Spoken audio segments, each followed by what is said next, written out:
In this video, we're going to look at some concepts from chapter 8.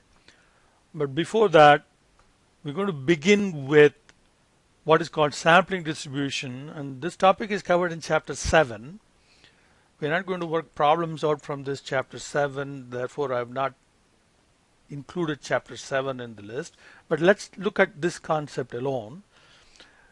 When we have a population, and we want to understand the population, so we take a sample from that population. And we compute the sample mean X bar for that one sample. Okay. Now, we want to use this one sample X bar to understand what the population values are going to be. But for the sake of argument or for the sake of understanding, let's just look at a thought experiment. Okay. Suppose we take another random sample of the same size, n, and compute an X bar for the second sample.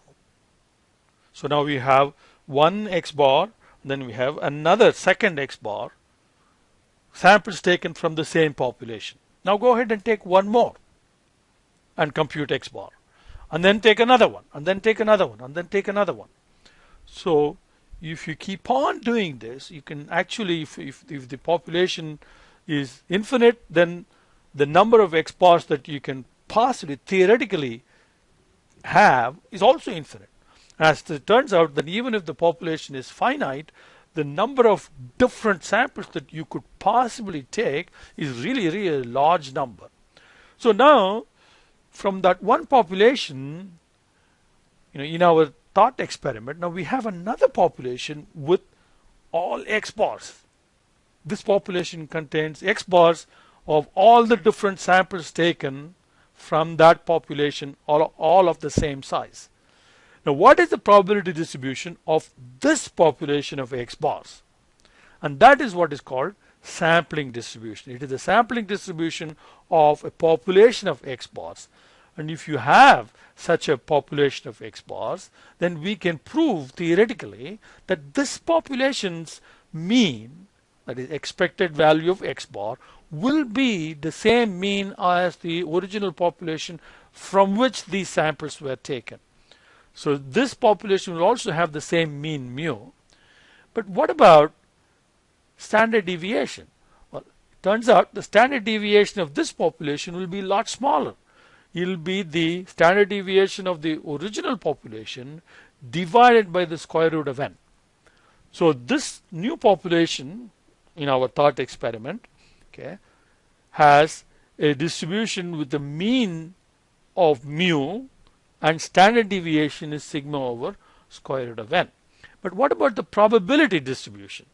And here is where central limit theorem helps us. Central limit theorem tells us that this secondary population will follow an approximately normal distribution. And how approximate? Well, as the sample size increases, okay, if you take samples of size 2, for example, then it's not going to be that close to normal. It will be very approximate. But as n increases to 3, 4, 5, 6, and so on, then as n becomes larger and larger, the approximation becomes more and more precise. So that's why we use n equal to 30 as sufficiently large enough that whatever the population, the original population distribution may have been, this derived population will have normal distribution. Now that's the power of central limit theorem. You can theoretically show, well, not theoretically, but practically show in simulated populations that even for relatively small sample sizes like n equal to 10 or 15, you will see the normal the derived population's distribution becoming closer and closer to normal distribution. So n equal to 30 is relatively a safe size for sample size. At that sample size, you are practically certain that the secondary population or the derived population will follow normal distribution.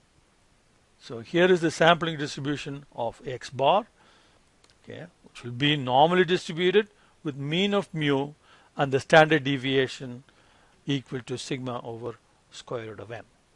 Now in the next video we'll talk about confidence interval.